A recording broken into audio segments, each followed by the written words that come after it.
Good morning, everybody. Thank you for joining us.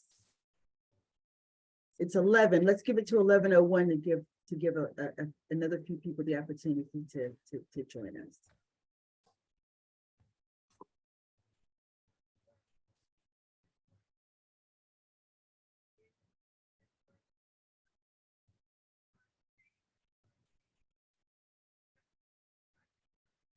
Okay, 11:01. Good morning. Thank you for joining us. Welcome to Third Thursday.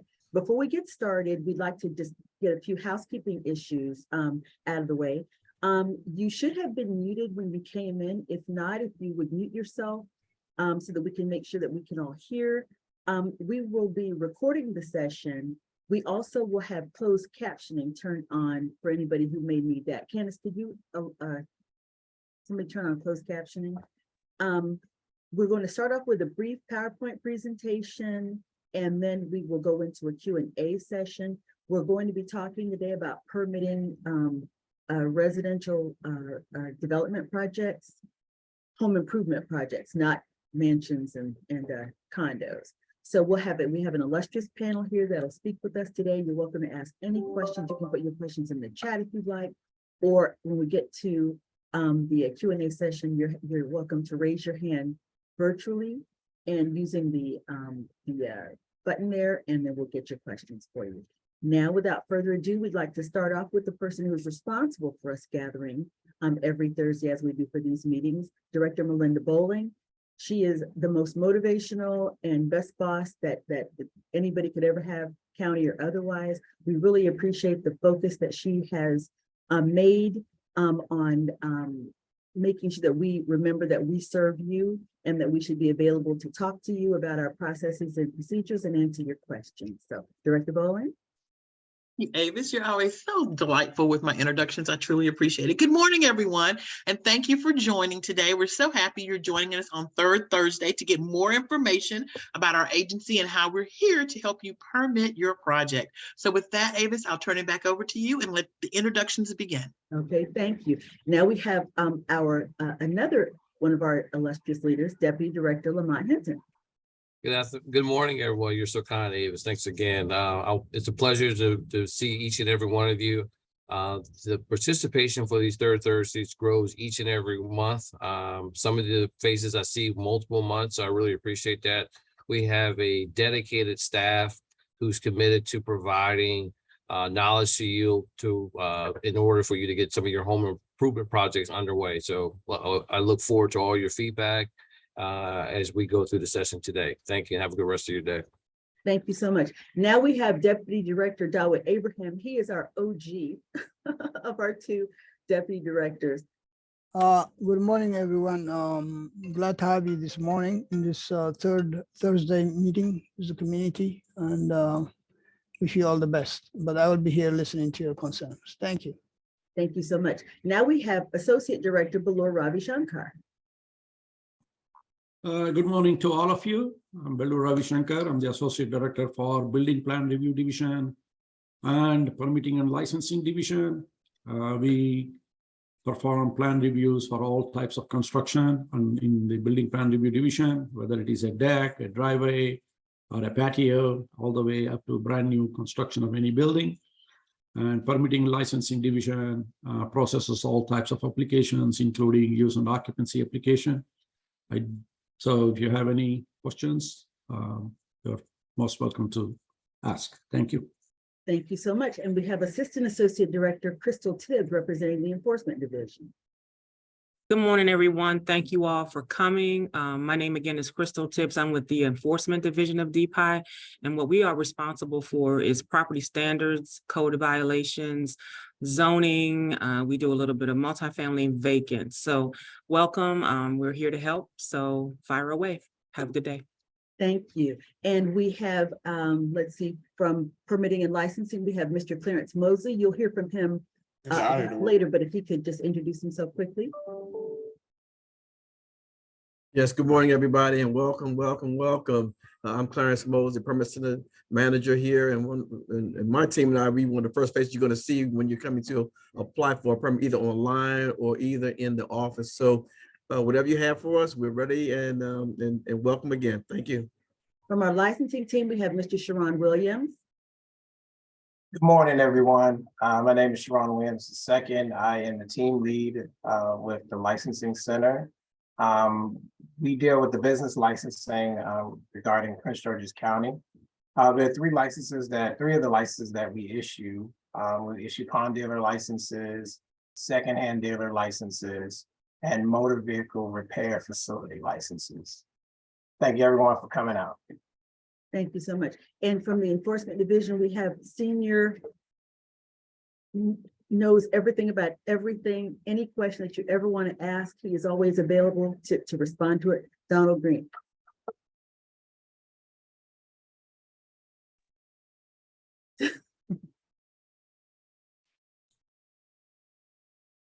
Mute, Jerry. Good morning, everybody. I'm Jerry Green. I'm the code enforcement officer for multifamily and vacant property enforcement.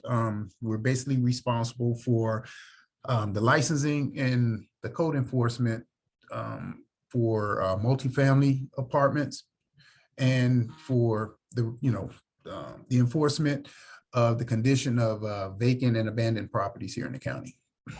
Thank you so much. And I call them our CEOs. CEO Green, and now we have CEO Joseph Busby from the Inspections Division. Good morning, everyone. My name is Joseph Busby. As was mentioned, I am the code enforcement officer for inspections. I oversee the field inspectors for doing residential inspections as well as light commercial projects under $200,000. Thank you so much. And you'll hear from him later again. And we have another one of our code enforcement officers, Mr. Kevin Green, Code Enforcement Officer Kevin Green from Inspection. Good morning, everyone. I'm Kevin Green. I manage the commercial building, third-party inspection program, commercial electrical, special utilities, right-of-way construction, and I will be speaking on also what I manage illegal construction later on.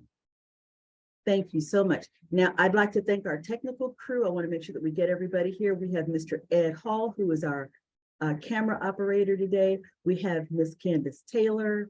Who else do we have? Because I can't see everybody here. There's so many people on the screen. I thought I saw Cheyenne. If he's here, thank you. I think I saw Cindy. She is the graphic artist who is responsible for the PowerPoint presentation every week, every month that are always so fabulous. If there's anybody else, please speak up so we can get an acknowledgement here. Okay, so it looks like we've got the team introduced. If I didn't introduce myself, my name is Avis Thomas Lester. I'm the Public Information Officer for DPIE. I have spoken with many of you. I see a lot of familiar faces there. So thank you so much for interacting with us all the time, giving us the opportunity to serve you, and thank you for joining us today. With that, we'll go ahead and start our presentation. Ed, please.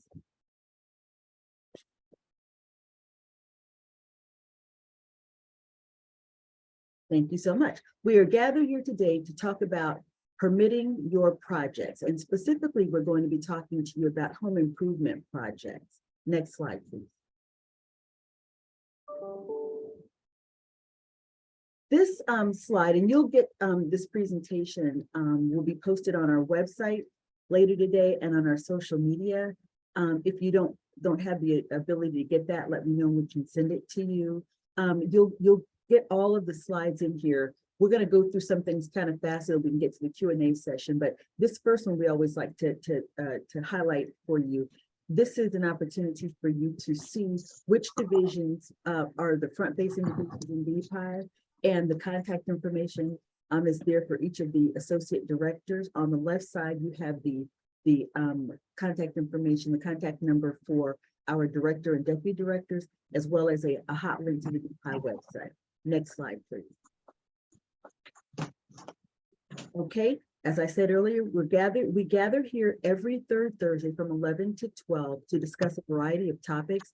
These meetings were started by Director Bowling because she wanted you to have the opportunity to meet one-on-one with the agency's leadership and our inspectors and other team members. When you registered today, you're registered through March. Next month, we'll put on a registration for the next 6 months. Next slide, please. Oh, and if you have anything that you think would make a good topic, things that your HOA or civic association or your neighbors are talking about, please feel free to reach out to me. We're happy to explore doing specific topics that are help to specific communities. Okay.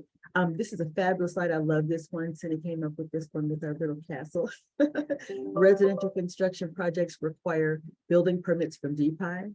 Don't get caught doing unpermitted projects on your castle. And with that, I'll introduce Mr. Mosley, who will take it through our permitting section. Good morning again, everybody. Can we have the next slide, please? What is a permit required? Just want to say to everybody, for me, I've been in this field for a little over 38 years between District of Columbia, Virginia, and here in Prince George's County. I decided to come here because this is where I live. So making the transition from Virginia over here to Prince George's County was quite easy for me because I want to make sure that what's happening in here is done safely. And so that's what we kind of focus on a lot of times when it comes down to permits. It's not about the money, it's about the safety for you and people who come to your home or any other project you may have. And you heard over the years how decks have collapsed, what have you, because people were doing them without benefit of getting a permit. And so we just want to make sure that we share with you information about when you're doing projects, that you should always contact the permitting office to make sure if your project is eligible to requires a permit to be issued. If it does, then please join with us so we can help you get the required documentation, the required plans that are needed in order to make sure your project goes successfully. As you see now on the screen, if you're doing an improvement project for your kitchen, and that's mainly anything that's structural, kitchen cabinets and flooring does not require a permit, but there are a lot of things that do. So we have a lot of information we're going to share with you even later in this slide. In this presentation. That is very helpful to our homeowners, which is a information book that says permitting for homeowners. So you want to make sure you get that document and hold on to it when you have questions about whether you need a permit or not. Next slide, please. All right, for permit applications, it's not as difficult as people may think in terms of trying to apply for a permit. Like anything else these days, you have to create an application or create your own profile. Like anything else, you go to the bank, you got to create your own profile and password. The same thing here for your permitting side of it. You have to create your own profile, and what it does is it creates a history of anytime you come back to apply for a permit, you just log back in under your own profile, and you can start that process over again of what kind of permit you may need. But it's not very difficult. But if you need assistance, my team is here in the building, every day, or we can help you online as well. Next slide, please. All right, so what you're going to be, first your product will be under the building permit application. So once you have logged in and you get to this page right here, you kind of figure what you need to select. You're going to look for that middle column and you're going to select building permit because that's mainly what you're going to be using. Unless you're a licensed electrician or something like that, then you would, or HVAC person, then you would select the other areas. But mainly you will be looking for the building permit application slide, login right here. Next slide, please. All right, so here's where you're gonna put in your email address, what you created your password and your profile. Now, if you've not done it before, this page will also let you do the new customer sign up. So you just select new customer sign up, and it's going to go through some information. I'm going to ask you about your name, address, and those kind of things, so we can create your profile. So that's what you see on this page right here. But if you already have a profile existing, you just go ahead and log in with your email address and your password, and you're good to go. Next slide, please. All right, one thing that under Director Bowling and her vision for being able to assist our residential customers to get through the process a little bit quicker, because sometimes it can be exhausting. But we wanted to make sure we had a process that will kind of get you through in one day. COVID did a lot of things for us where we no longer do a lot of paper. Everything is pretty much electronically based. And so we created the Virtual Permit Center for residential customers only. And with this, you'll see a little bit later that you have to actually qualify. It's not for every project, but we got a list of projects we're going to see a little bit later that which qualifies for the Virtual Permit Center. This is a one-day walkthrough process that we've put together for our resident customers. So we pull everybody together. All the other agencies are in this process. So they'll be able to, once you submit your application, and sign in, we'll be able to get you through the process. So it's not very difficult, but we do have some challenges that some of our customers run into. Those who might not be too computer savvy, but we have team members here on site that will assist you. But again, remember, everything is electronically based. So if you have plans, what have you, it has to be on a flash drive that you would bring to the office, and we will help you to start that application and then help you upload your drawings into our system. We will also help you on the phone if you have because virtual permit service gives what this is virtual, where you don't really have to come to the office. We're trying to make it as easy as possible. If you want to be at the beach or wherever, you can go ahead and be somewhere else and still log in to our system and still be able to do your permit walkthrough just virtually. You don't have to come in. You'll get emails, you'll get text messages that will let you know where you are in the process. Next slide, please. All right, what you see here, again, as we talked about a little bit earlier, was those projects that we've gone through that are eligible for VPC, for that walkthrough process. So if you have one of these projects here that you're going to be working on, and this is on our website. If you review all of these, if you meet the qualifications that you see here, then you can submit your project for that VPC walkthrough. So again, it's not difficult. We're here to help and get you through and get you out. Now, just want to make sure, want to say to you is that every project that may be eligible for VPC may not always get through because we do have the other agencies. So if you have a project that has to go reviewed by Park and Planning, if they have questions or concerns, then they will let you know. You get an email, you get a text message, or whether Site Road or even our reviewers. If the project has some issues on it, then we will let you know that is not eligible for walkthrough. And you may have to provide additional information, but that doesn't mean that we have to wait 2 or 3 days later. If you get the information that same afternoon, you just log back in, and we'll keep you going. But we will make sure you have information as to why it was stopped in the process. Next slide, please. All right, applicant self-check-in. This is very critical because this can only be done during the day of the walkthrough. So if you decided, once you read our information that you're eligible for the VPC walkthrough process, you have to actually check in to let us know that you're here.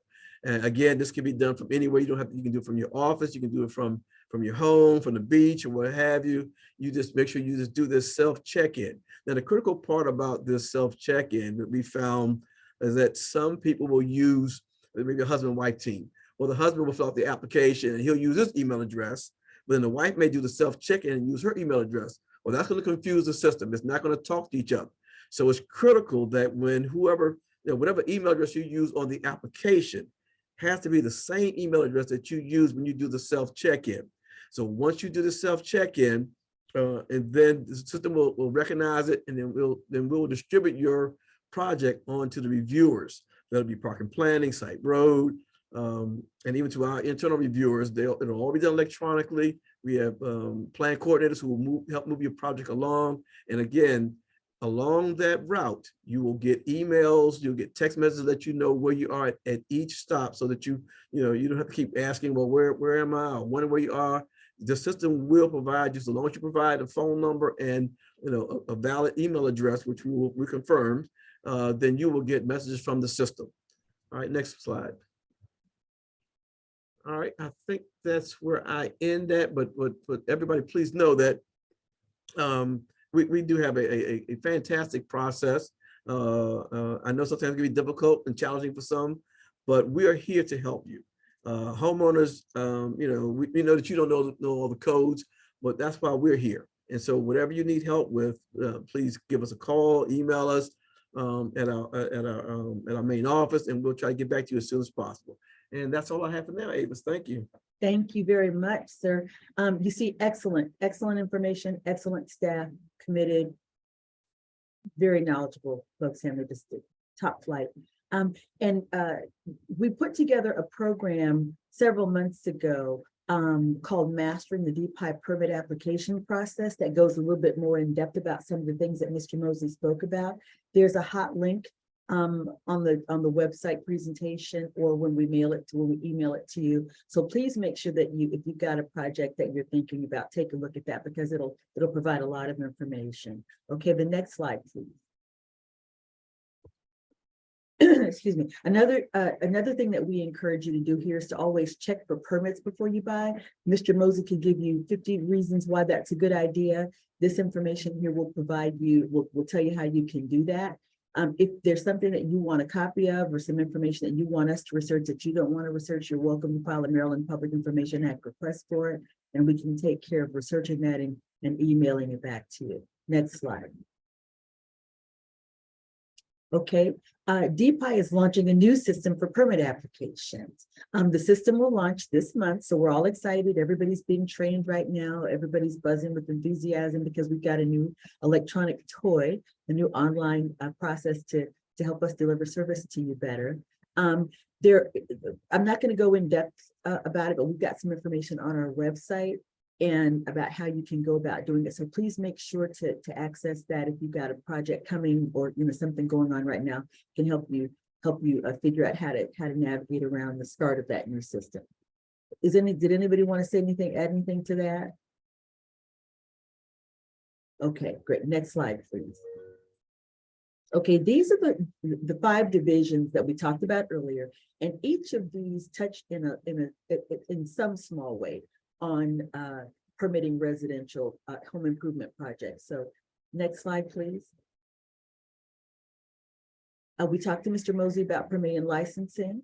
Next slide, please. Now, we had somebody who was going to speak to us about building plan review. Belor, since you're here, would you like to say a few words about building plan review's role in residential home improvement projects? Are you there still? Yeah.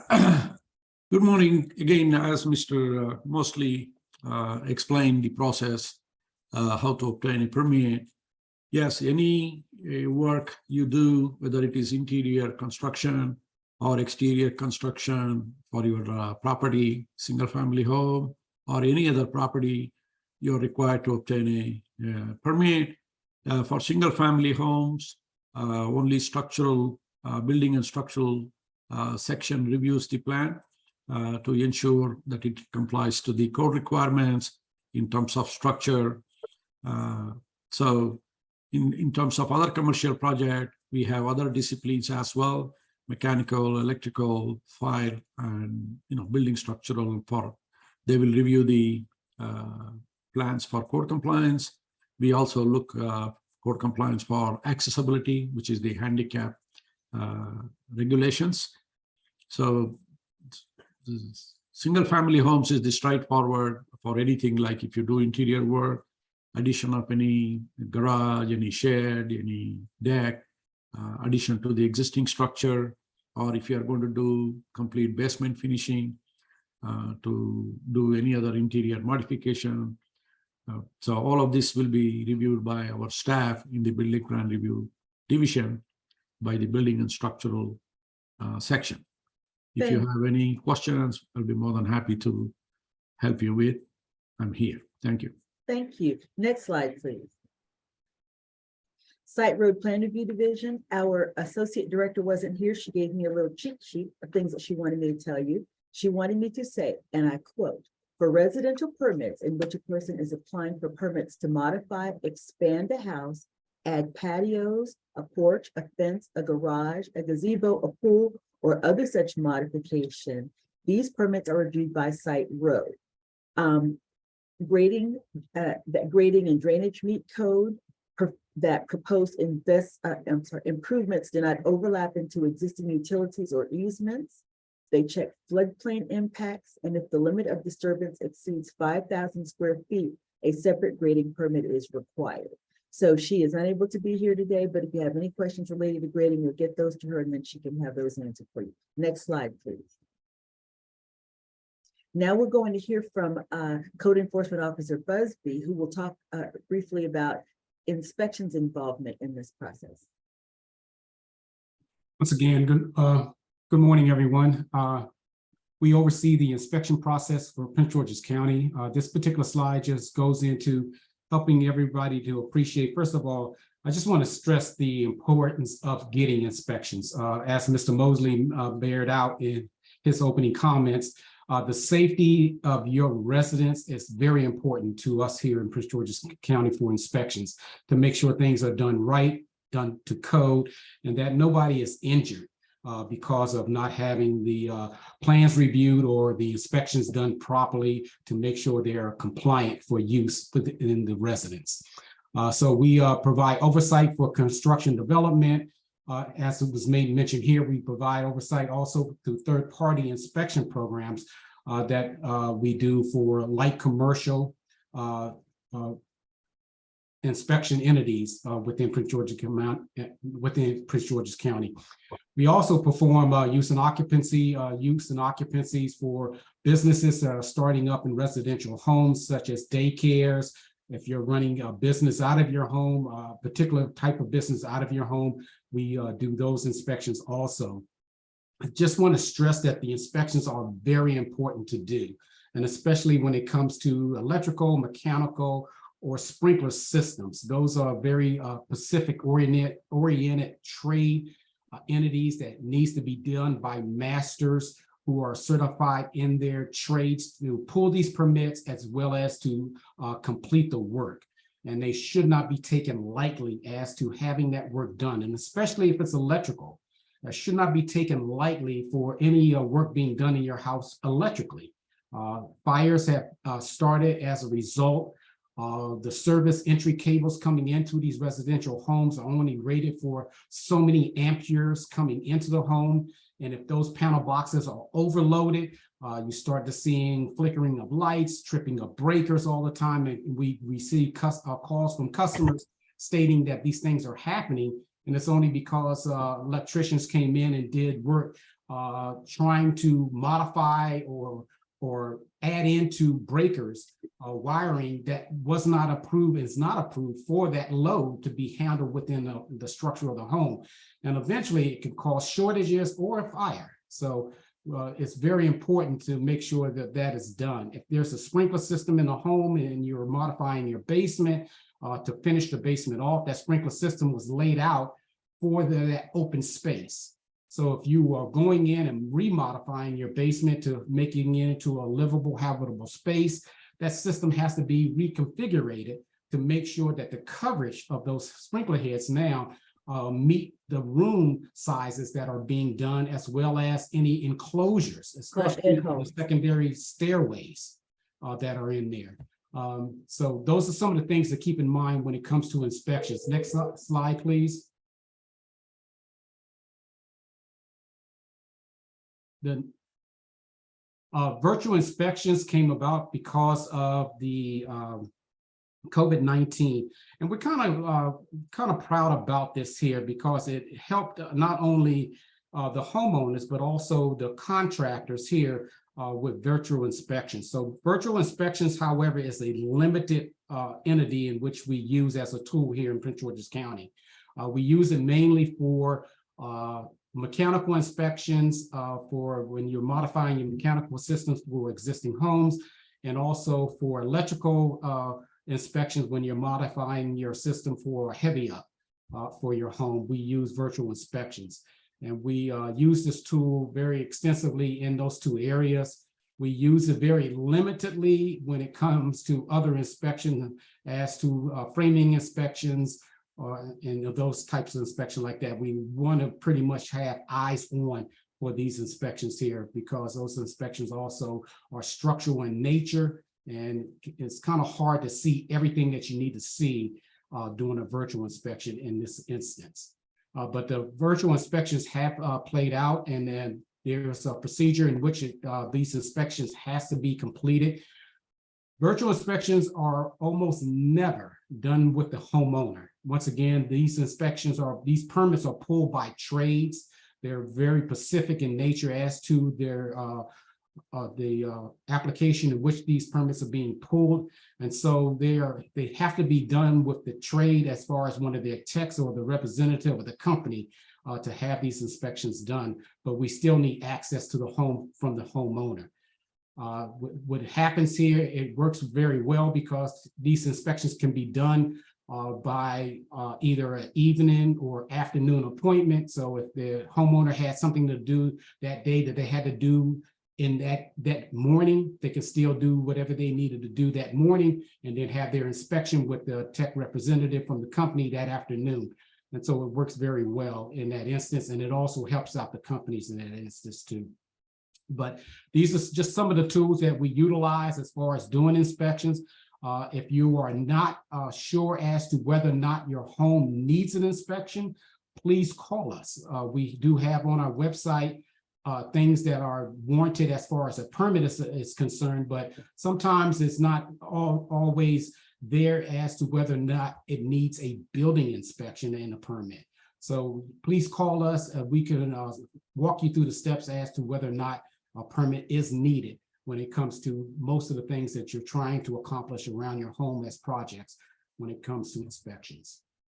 Thank you so much for that. Could you go to the next slide, please, Ed? As Code Enforcement Officer Busby was talking about, there's some information on here that'll help you schedule your inspection. Next slide, please. Now we'll hear from Code Enforcement Officer Kevin Green about unpermitted construction. Okay, as earlier stated, I'm Kevin Green. I manage the illegal construction section, and we call that section the CCCU. It stands for Construction Code Compliance Unit. And with illegal construction, I'm going to touch on where the owner, the contractors, and the county, we're all one same team, and I'll touch on that in a few.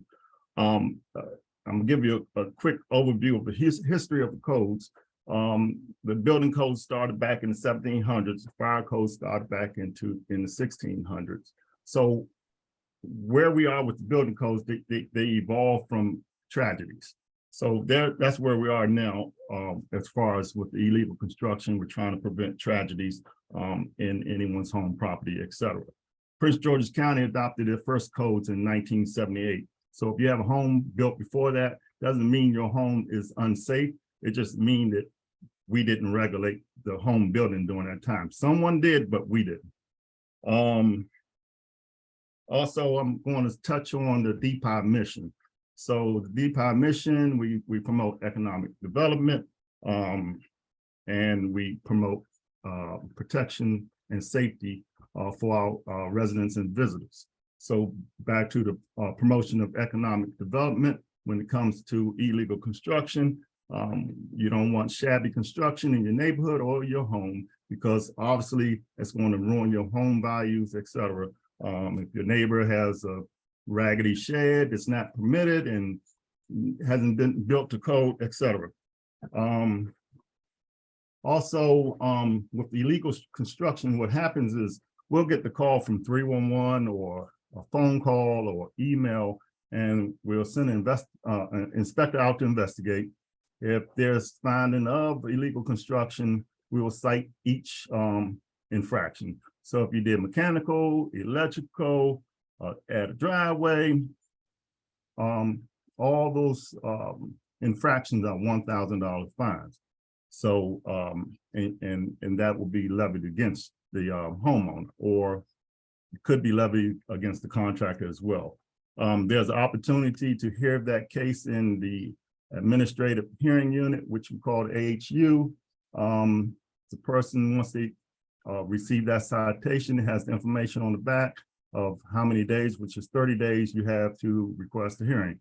During that hearing, it's basically whether the citation was issued correctly or incorrectly. It doesn't mean that the construction is legal or unlegal. You still have to make corrections if your construction is not correct. So that's where we still have leverage as far as building code violation, where then your case will be heard in the district court. And back to where I said we're on the same team. So the ultimate responsible party for that illegal construction, of course, is the homeowner. However, the contractor, and if the county knows about it, we're all in the same boat. So it's not the county against the homeowner. We're all promoting the same thing as far as safety. So it may seem like the county is the heavy-handed, but in reality, we're protecting the homeowner and whoever is doing the illegal construction and trying to educate that person. And that's all I have right now. Next slide. Some of the frequent unpermitted construction would be finishing a basement.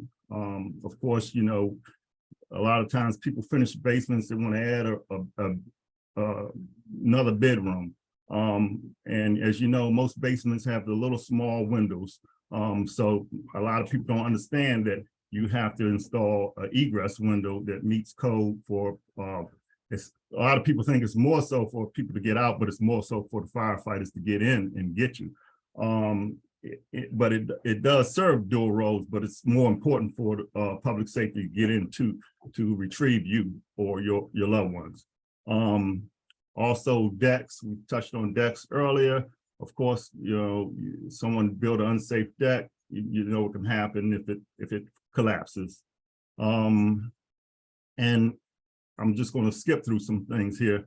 As far as fences, people may think that fences may not be as serious that they are, but they are serious. What end up happening is people will install a fence and they'll cause drainage problems for their neighbor. Their neighbor end up with ponds of water because they put the fence too low against the ground and it backs up, causing all kinds of problems. Same with grading and same with cutting down trees. You wouldn't believe if you cut down one tree how much moisture content that your neighbor may get if you cut down the wrong trees, if they're protected, etc. Next slide. I think that's all. Thank you so much. Okay, and for the sake of time, we're going to ask Assistant Associate Director Tibbs to just say just a couple of quick words so that we can go ahead and get to your questions.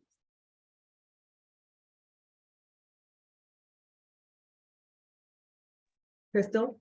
Yes. So again, at the Enforcement Division, what we primarily handle, as the slide states, residential, commercial, and industrial properties to ensure compliance. So we do issue citations and we do enforce the zoning code to ensure that properties are being utilized according to what the zoning ordinance entails. So that's really about all I have, unless anyone has any specific questions. I'm here to answer them. Thank you.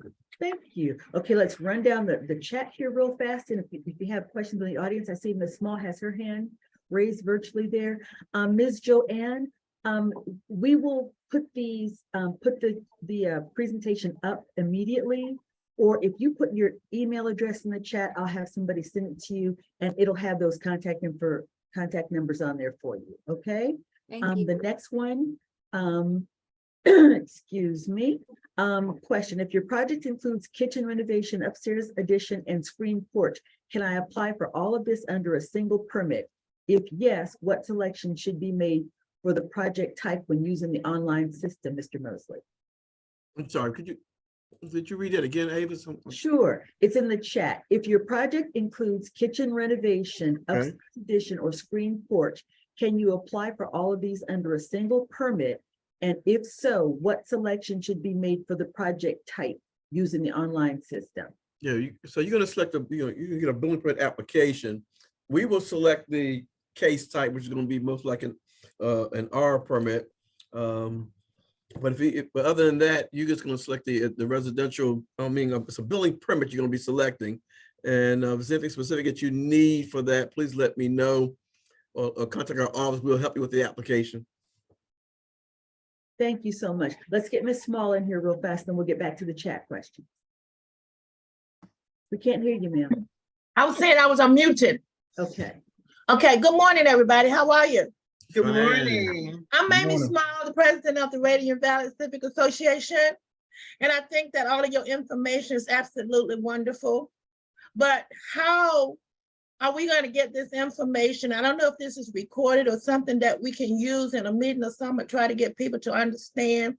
And as you know, we had a lot of foreign people that moved into the country and they bring their own culture, chickens, pigs, hogs, whatever. And so how do you get this information out? Even if you put a fence up that's 4 feet tall, and this is a question that I asked, and it's backwards. And then when I call it in and ask question, DPIE said there's nothing we can do about that. It's up. Hi, Miss Mamie. If we Hey, can Miss get, Leslie.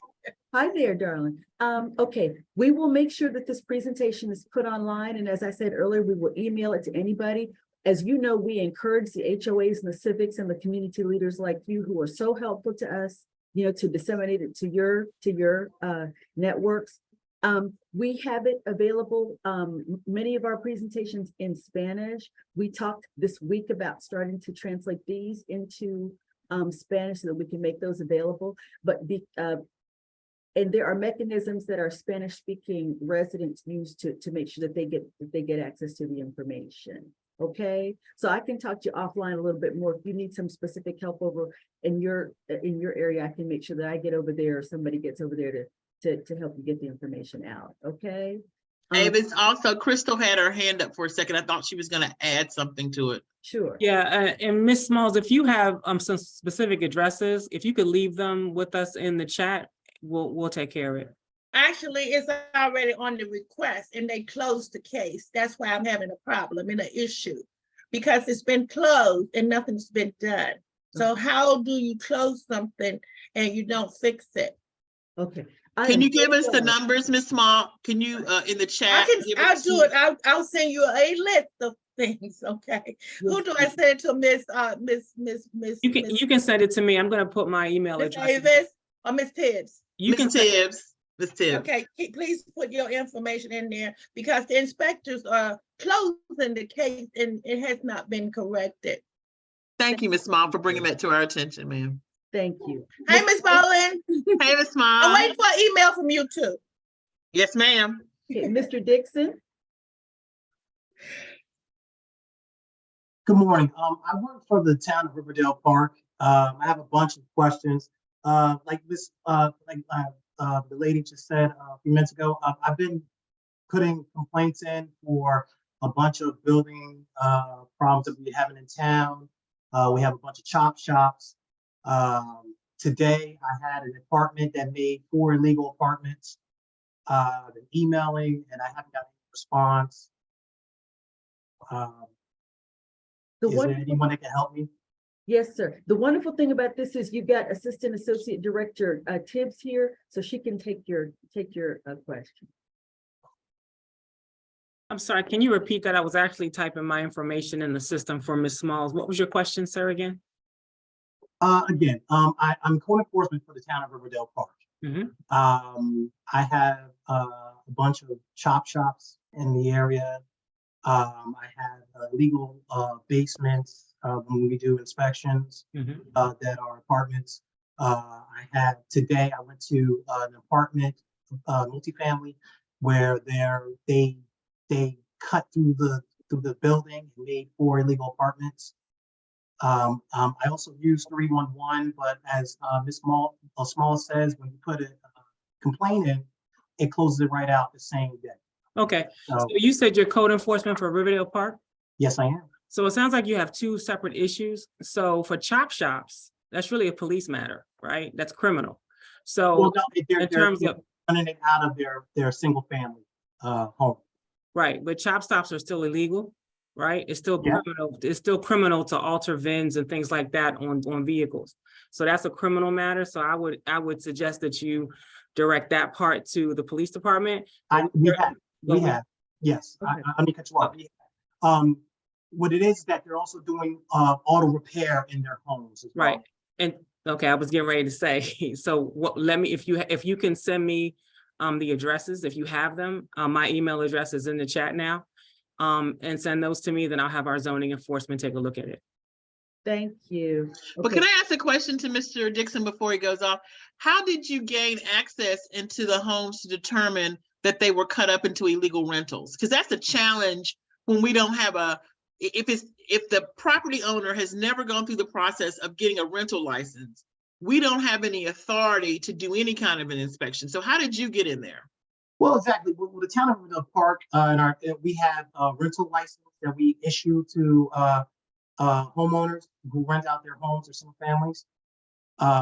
We were trying to talk to someone from the county to see if it falls on us or falls on you guys. We don't we reached out to some employees from the county.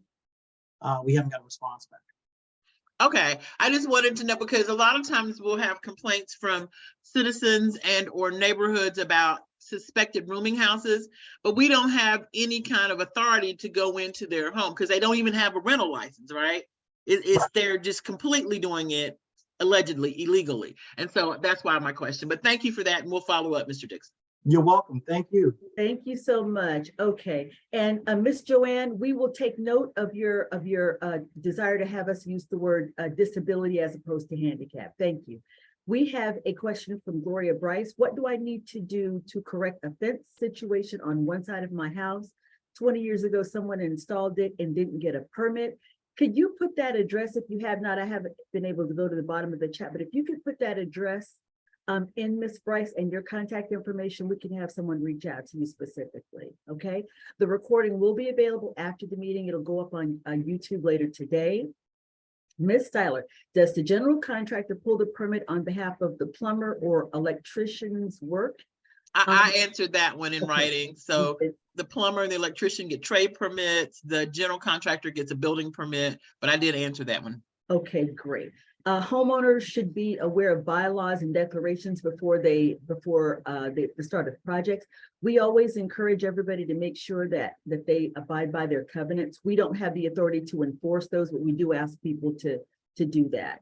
Okay, I'm going down here. Okay, let me see here. Director Bowling answered that one. Okay, can you provide the link for where the slides recording will be? It'll be on the main page of the website. We'll put it up there prominently in a minute. I see somebody has that one. Okay. Going down, trying to find and see if we have anybody in here. Okay, where can I find the code requirements for residential driver replacement and how do I get a permit? That's a site road one there. I know Mary's not here. Who's here for Mary to explain that process just really quickly? I don't think we have. I'm sorry, was it for a driveway? Yeah, Yeah. Yes, for a driveway. Yeah, that's gonna come under our site road permitting section. So that'd be under Mr. James Couturier and his team that they're in training right now.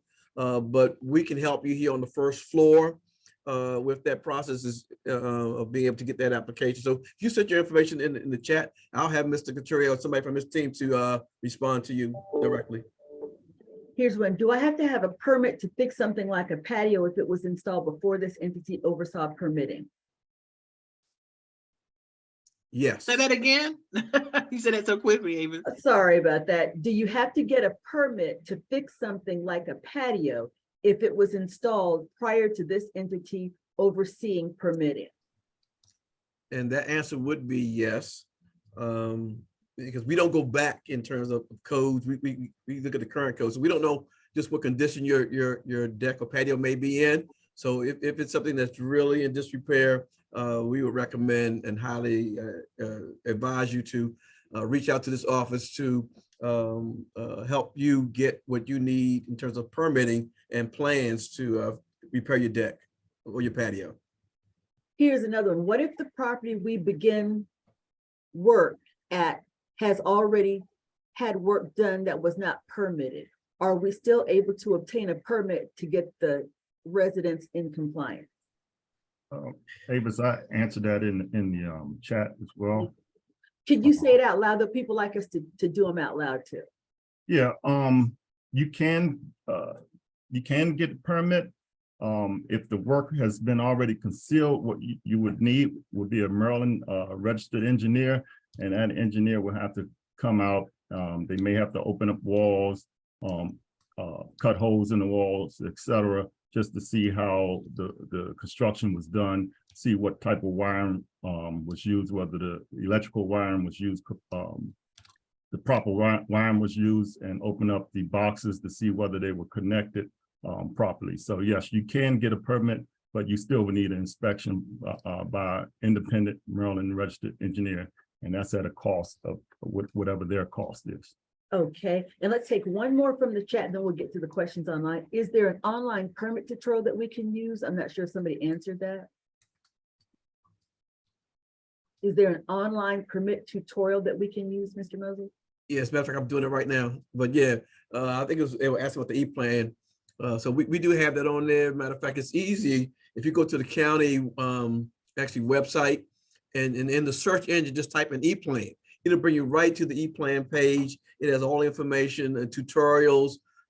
We have a video. We also have it just in written format about the E-plan process. It'll take you right on through from beginning to end. Okay, great. Thank you. I think the next person was Mr. Clayton.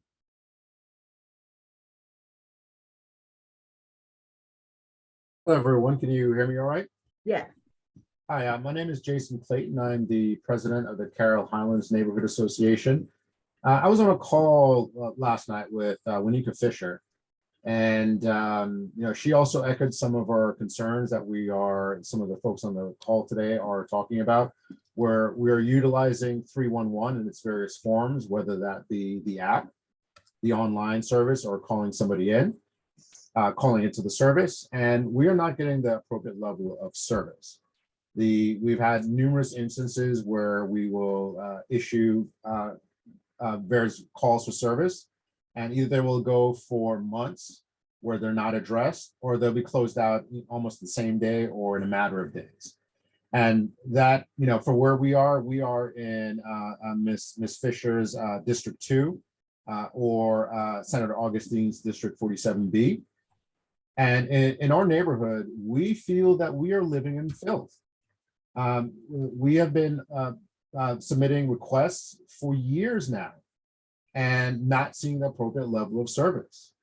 Even up until 6 years ago, where DPIE came through and wrote everybody up for a various number of minor infractions, and we had to organize a community meeting at the elementary school because residents were so absolutely furious that DPIE would come through and write up everyone in the neighborhood, when for years we have been, essentially denied the most basic calls for service.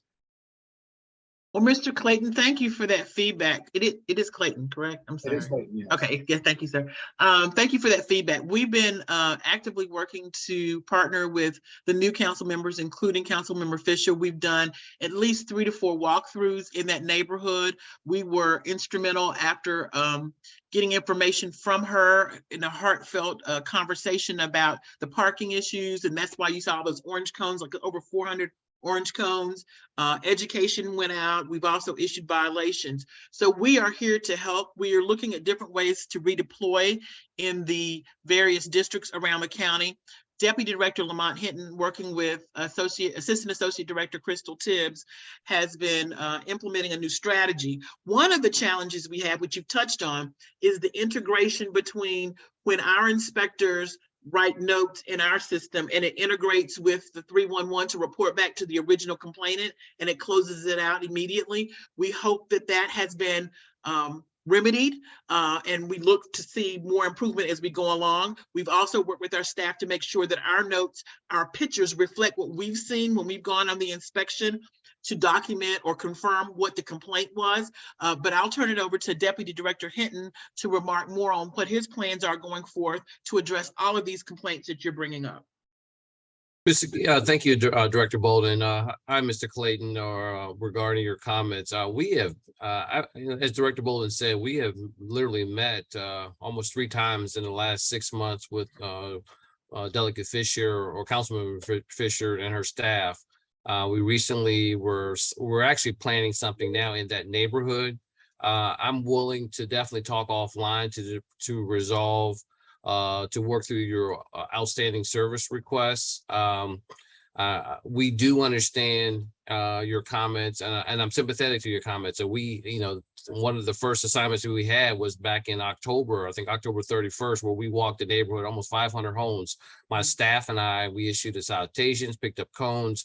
We have a collaborative effort in place currently right now. We actually have an exercise getting ready to be organized. I think Crystal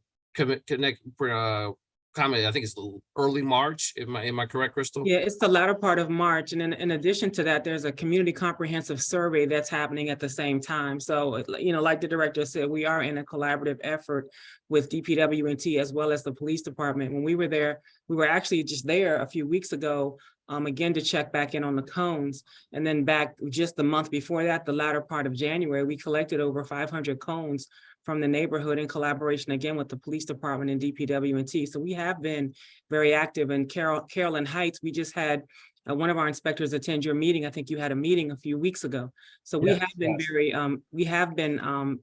pretty visible and saturated in that area just in the last few months. And I think there's a president that provided a detailed list. I know I spoke one evening, and I heard the concerns of the residents, and I applaud them to provide a list, and then we went back and organized this. And I'm willing to do the same thing with you, just to make sure we don't want any of our residents to feel like they're living in filth.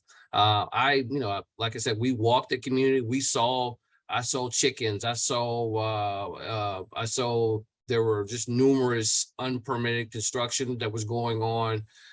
So we understand some of the concern, but some of the issues are culturally based, and we're strategizing to how to communicate with the residents in a different way as well. But I will put my information in the chat, Mr. Clayton, and then we can talk offline with regards to specific issues, just to ensure we're providing the level of service. My staff and I are deeply committed. Deeply committed, to the point where the director, that was one of her priorities in late October, that we began to organize, and we're committed to ensure that the residents get the level of service that they deserve. Thank you. And I believe our point of contact for that last meeting was Mr. William Cornelius. Yeah, that's her chief of staff. And yes, that's who we were in contact with. This was back January 25th. Right, and to be clear, Ms. Fisher lives in Lewisdale. We are across Riggs Road in Carroll Highlands, and so where it is right now, as a result of our meeting last night, I will attempt to send Cody, that's Mr. Cornelius, Cody, and as well as Ms. Fisher and whoever else I can grab on the call, the long list of requests that I have in the system that have been either closed out without any sort of satisfaction or still remain open. Right where we are, we're right on the Montgomery County border. So, when I turn around and look at my window out of my office, I can see Montgomery County, and it does not look like where we live. Again, sir, I'm committed to, it's not like, you're right. It's right across the highway, or right across the road there. We're committed to it. We're already there. It may just mean we're expanding our efforts even further, but we're definitely committed to doing that. And I will put my information in the chat for you to reach out to me directly. I look forward to hearing and talking with you.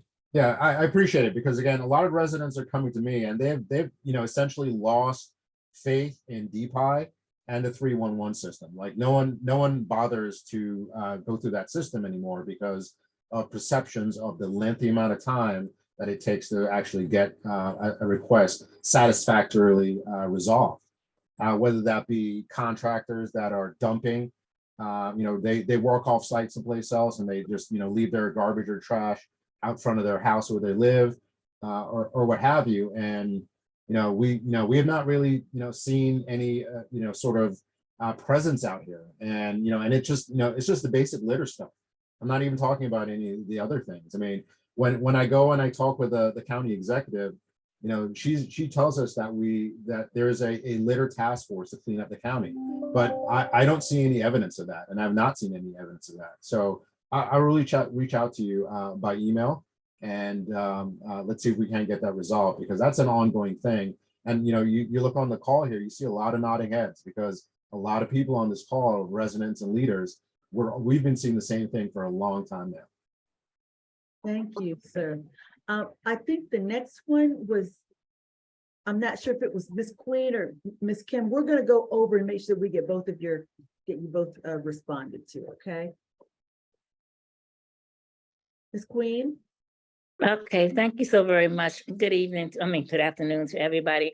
My question is, it seems a lot of people are buying homes and fixing them up, and I don't want to just say a lot of Spanish people, because I know it's other people too, but that's what I'm seeing in my neighborhood. And they moving in and they doing this work without getting permits. And I see it because I know what the permits are. I know you normally put the little yellow, red, and with me being home, I know people normally come and see the work. And I see that's then being done. So my question is, I know that it's hard for the county to know when a lot of this work is being done, but what is the county doing to make sure that if the houses are sold, when people are doing that, when they moving in, changing the house, fixing it all up, and then the houses are sold, then the new owners, they're stuck with the issues of these houses. And when something happens, then they'll say, well, you know, this electricity is done wrong, or this is done wrong. Are we doing inspection on houses being sold in the county to make sure that when a new buyer is buying it, that they're not being stuck with something that the owner before had done? So Ms. Quinn, I'll start it and then I'll have Mr. Green jump in. So we do permit-based inspections for construction. So if you have somebody who is sneaking in and doing construction without getting a permit, without plans, and without inspections, we don't know it unless we get a complaint.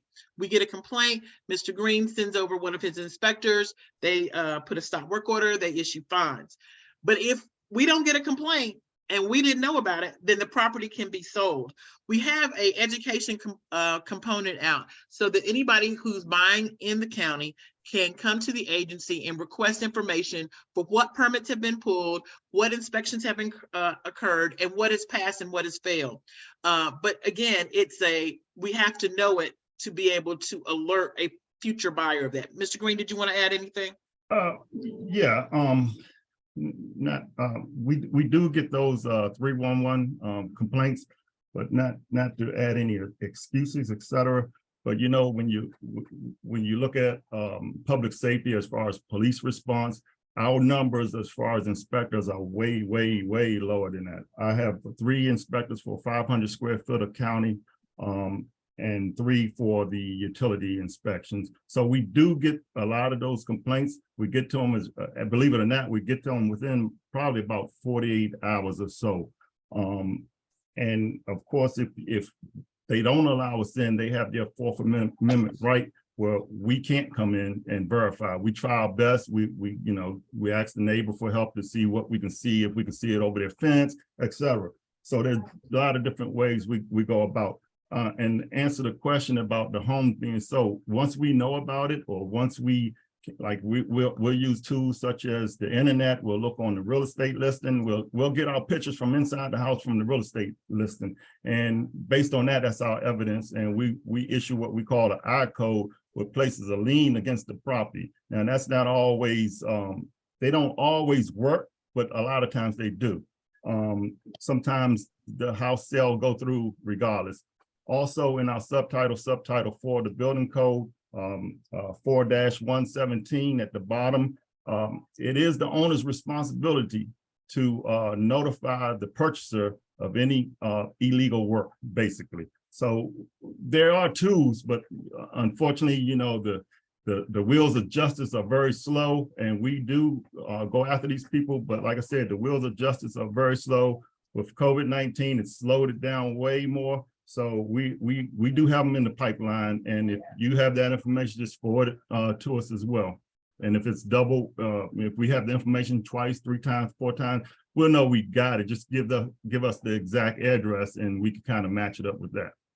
Okay, well, thanks. I appreciate it. But it seems, I'm gonna be honest with you guys, it seems like a lot of changes are being done. A lot of people are moving in, and they are making changes without getting inspected. And maybe, it's something I need to take to our county council members. Maybe we need to, when people sell that home, even if they have to pay $100 to have an inspector to come out and say, hey, everything is done right and they can sell a home. But we need to have something in place because it's not fair to the new homeowners that have to go through this. So the county needs to have something in place. So when people buy a home in Prince George's County, they're buying a home that they know is a good quality home and they don't have to worry about coming in a home and then they have things that was done wrong. But thank you so very much. Yeah. And also I could put in a link in the chat where you can actually check the website to see which permits are out there. So if someone is looking at a house and it look like work's been done this year and you don't see a 2023 permit, then that's a problem. So we have that. That's one of the slides that's in the presentation that everybody will get. Oh, okay.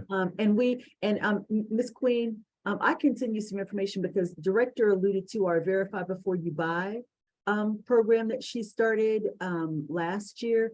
Basically, because she had heard so many complaints about people who were buying property with unpermitted construction. She's done an amazing job of trying to, with these people, she calls them scofflaws, who are selling these properties without, buying them, flippers who are buying the properties and selling them cheap to people. So I can get you some information. Thank you, Ms. Avis, because that's what I was hearing. I've been getting a lot of complaints about people who bought property like that. So thank you. Will do. Okay, absolutely. And y'all, please go to our website under resources. We have an abundance of information in their documents that you're welcome to share. Ms. Kim, your hand's been up forever. We apologize for taking so long to get to you. Kim L. Hello, thank you so much for this great, wonderful information. I'm sorry, but I have a quick question. So I went through all the proper protocol to go through Prince George's County and making sure that my short-term rental was established properly. They inspected, everything went fine. Later, only till when I come back, I was taking care of my mom passed away. I got a letter in the mail saying that that my property was removed. Not only my property, all properties from Prince George's County for short-term rentals were removed. I contacted Vacation Rental by Owner, and they said that Prince George's County has some type of ordinance in place, and all of our properties have been removed. Can you give me more insight on what I need to do to talk to someone about getting our properties back on? It's not just my property, it's every property in Prince George's County. And I have a map I can upload to show you all properties have been removed from Vacation Rental by Owner. So Ms. Kim, let me jump in and then I'll have Crystal or somebody on her staff follow up. Basically, when the law first passed here for short-term rentals, the law intention was that you would actually be there when you had somebody renting. And that's the opposite business model of VRBO. VRBO is like the home is empty. You're gone somewhere and somebody's renting your house.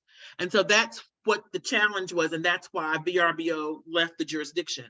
So we've gotten complaints from individuals like yourself, and we've elevated it to the highest levels of county government. And it's being looked at if in fact the intent was misstated when the law first passed and they want VRBO to be in this jurisdiction, then there will be a slight amendment or revision to the law. And that should be coming up in 2023. So I would suggest that you check in with your district council person, at-large council person, the chair, to see where they're leaning, where they're going toward with their intent of how they want the law to be carried out in this jurisdiction. Crystal, did you or someone on your staff have any other information? No, and I would only add that if you could just, send me your address, and I'll have someone from our rental section take a look at it. And I just put my information back in the chat again. Thank you so kindly. Thank you. Ms. Epps, thank you for waiting patiently. Yes, thank you. We've had a house where in our neighborhood where there was an eviction and it's up for sale now, and the owner and contractors have put the refuge on the driveway. There are toilets there. They've had dumpsters before, and now there are toilets and sinks and things sitting on the driveway for pickup. Who do I contact for that? It needs to be removed. It's been there for over a week. So I turn to Ms. Tibbs. Tibbs, when there's been an eviction and stuff is left in the right of way, do we coordinate with DPWNT, or is that still on private property? How do we handle that? when it's in the public right of way, we coordinate with DPW&T. But if you can send me the address, again, my information's in the chat and we can handle it from there. Thank Okay, you. I'll put it in the chat. Thank you. Thank you, Ms. Epps. We appreciate that. Mhm. Any other questions from anybody? We appreciate you. We don't want you to leave Oh, without. Mr. Draper has his Mr. hand. Draper. Yes, raised. Yes, sir. Yes, ma'am. Good morning. My name is Jerome Draper and I reside in the Seabrook Estates section of Lanham, Maryland. And this is my first meeting and I'm kind of enjoying this. And I usually like to do things the right way. And my question to you all is that my house is basically constructed of brick and block. And I have the clapperboard, the asbestos clapperboard. Some of it is starting to back away from the residence. And some of my stucco at the bottom of the block is starting to deteriorate. So is there a rule or do I have to get a permit for to do like I've been reading your little slides. It says new or replacement, and my goal is to recover the block with stucco and like tack back in the asbestos clapperboard. Would that be considered as having a permit needed to like to resurface it or you know restructure the block with stucco? Because my goal is to paint the house pretty soon. Well, Mr. Draper, thank you for that question. I would look to either Mr. Mosley or Balur Ravishankar, who is off screen, so I'm not sure if he's still there, because they're the managers in the permit division to be able to offer you some guidance. And if not, we will email you or call you directly after this to give you more information. Mr. Mosley? Yeah, I would defer to our reviewing section. I don't, Mr. Blue is gone, but give us your information, sir. We will make sure we get back to you on that. Can I make an appointment to come to the facility? Is that possible? No appointment is necessary, so we're open 5 days a week, 8:30 a.m. to 2:30 p.m. Monday through Friday. Surely. Thank you all. Thank you, Mr. Draper. Thank you. Ms. Smiler and Ms. Santiago after that. I got a question. It comes with basement bedrooms, and I've been trying to look at where is the code associated with that, and I can't really find a definitive place because, like, I'm an agent, but I'm also a licensed home improvement contractor. So I need to know for two reasons. If somebody's looking, it was like, oh, you know, can this be a bedroom? And I'm like, I remember, you know, some of the stuff, but, you know, like it's got to be this high, it's got to be some square foot rule, it's got to be, you know, a certain type of window size. And I don't want to go there verbally. I just want to link these customers who are looking for homes and ask me that question somewhere else. So I'm looking for a definitive way to say, you know, check that with who. Ms. Smiler, did you give us your email address? Because a lot of my senior engineers aren't on the call, but I'll make sure that we send you that link. Do we have your email address? I will. I didn't put it in there, but I will. Okay, thank you, ma'am. And just remind us that this is about windows in the bedroom for the basement area and those questions for what the standards are. Yes, ma'am. Exactly. Thank you so much. Thank you. Ms. Santiago?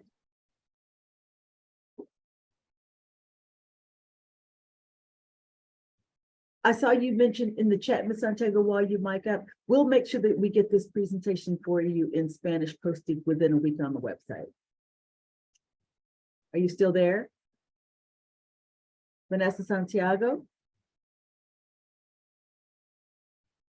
Okay, we have a couple of other things real fast. Director, tell me if we can keep going for another couple of things in the chat, or do we need to just respond to those offline? I think we'll do those offline, but I wanted to thank everybody for the opportunity to meet with you today, to get some of your questions, your concerns. We will do our absolute best to get back to you this week with the answers and stuff that you need, the information that you need. We really appreciate you spending the time with us. This has just been so very good for us so that we're in contact with you to understand the questions and the information you need from us. And thank you to the best PIO in the entire county, Avis Thomas Lester. Thank you for joining us. We look forward to seeing you March, I don't remember the date. I'm so sorry. I lost my little sticky. It's around here someplace, but the third Thursday, remember, every third Thursday at 11 o'clock, you have a date with DPIE. Have a blessed day. Thank you so much. It's March 16th. March 16th. Okay, March. Thank 16th. See you. then. Bye-bye. Ms. Small, Thank you all. Take care. I'm gonna call you. Bye-bye.